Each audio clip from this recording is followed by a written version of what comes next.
বাইকের সাথে পিকআপ ভ্যানের সংঘর্ষ। রবিবার রাত 9টা নাগাদ এই দুর্ঘটনায় আহত হলেন 4 জন। রাজ্য সড়কের রাস্তার পাশে থাকা গাছের জন্য এই দুর্ঘটনা বলে দাবি স্থানীয়দের। জানা গেছে, একটি বাইক দ্রুত গতিতে ডাউকিমারির দিক থেকে ধূপগুড়ির দিকে আসছিল। সেই সময় যতীনের হাট এলাকায় উল্টো দিক থেকে আসা পিকআপ ভ্যানের সাথে মুখোমুখি সংঘর্ষ ঘটে। ঘটনায় বাইকটি দুমড়ে মুচড়ে যায়। ছিটকে পড়েন বাইক চালক সহ বাইকে থাকা আরোহীরা। বিকট আওয়াজ শুনে ছুটে আসে স্থানীয়রা। এরপর আহতদের উদ্ধার করে ধূপগুড়ি মহকুমা হাসপাতালে নিয়ে যাওয়া হয়। স্থানীয়দের অভিযোগ, রাস্তার পাশেই দীর্ঘদিন ধরে একটি বড় গাছ রয়েছে। রাতের অন্ধকারে গাছটি ঠিকমতো দেখা যায় না, যার ফলে ঘটছে দুর্ঘটনা। এদিকে দুর্ঘটনার খবর পেয়ে ঘটনাস্থলে এসে ধূপগুড়ি থানার পুলিশ পিকআপ ভ্যান এবং বাইকটি আটক করে থানায় নিয়ে যায়।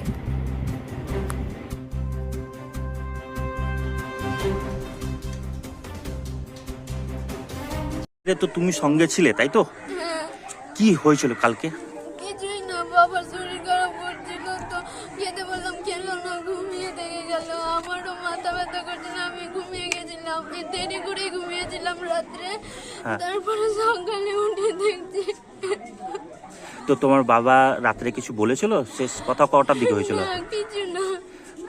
তো বাড়িতে কিছু সমস্যা বা কিছু অন্য কিছু সমস্যা, কিছু ব্যাপারে? কিছু না।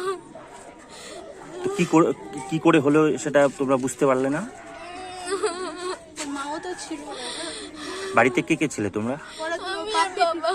তুমি আর তোমার বাবা। তো রাত্রেবেলায় কখন তোমার সাথে লাস্ট কথা হয়?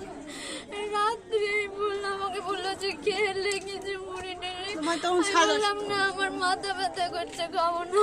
তারপর ঘুমিয়ে গেছিলাম। চোখ খুলো। ঠিক আছে, ঠিক। তোমার নাম? বুলটি। কিছু তো হয়নি, কোনো ঝগড়াঝাটি কিছু হয়নি। আমি বললাম কি গঙ্গা স্নান করতে যাবো, বলছি ষষ্ঠী আছে, তো যাও তুমি গঙ্গা স্নান করে আসো। আমি বলছি ঠিক আছে তাহলে যাই, আমি সন্ধ্যাবেলা যাবো, আবার রবিবারে বিকালে চলে আসবো। তো দিদি বললো কি থাক, ঘুমে আসিস তো না, এসে থাক। আমি বলছি না, থাকবো না। বলছে থাক দাও।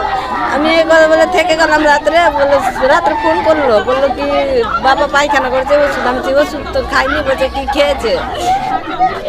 বলছি যে রাত্রে কি হয়েছিল? রাত্রে বলতে পারবো না তো কিছু হয়েছে, আমি তো ছিলাম না। না, বেটি ছিল, ওর বাবা ছিল। তো রাত্রে আপনার সাথে কথা হয়েছে? হ্যাঁ, সন্ধ্যাবেলা কথা হয়েছে।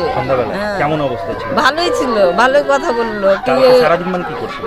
বাড়িতেই ছিল সারাদিন। মানে কি করেন তিনি? মিষ্টির দোকানে কাজ করে। তো কি কারণ কিছু বুঝতে পারছেন না। কোথায় সকালে কি দেখলেন? হ্যাঁ, সকালে কি দেখলেন? কিছু দেখিনি। আমি আসলাম, বেটি ফোন করলো কি বাবা ফাঁসি ঝুলে গেছে। তো আমি বাথরুমে। কটার দিকে? বলতে পারছি না তো ওগুলা। আপনার নাম? জুমা দাস। আপনি কি হন? ওর হাসবেন্ড, বউ।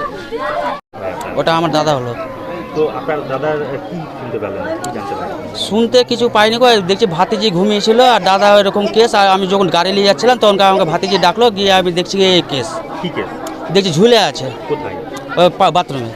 আচ্ছা, রাত্রে এবার গতকালকে কি হয়েছিল? কিছু হয়েছিল? না, ওটা বলতে পারবো না গো। আচ্ছা, কি করতো তিনি?